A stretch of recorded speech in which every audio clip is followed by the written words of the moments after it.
Nowadays, energy efficiency isn't just recommended, it's the national standard in some countries.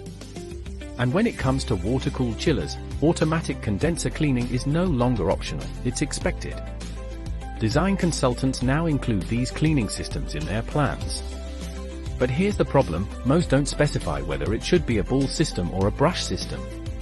That decision is left to the bidding contractors, who often choose the lowest upfront cost. And that choice usually isn't in the best interest of the final user. Yes, brush systems cost more at installation. But here's the truth, their operating costs are just a fraction of ball systems.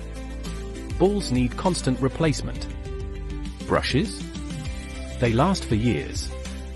That means minimal consumable costs, and minimal surprises. Because when ball systems fail, they don't just stop saving energy, they can become a costly problem in themselves. Our study shows it clearly, brush systems deliver long-term savings, reliability, and peace of mind. Don't let short-term capex blind you to lifetime value. Download the study today, and see why brush beats ball every time.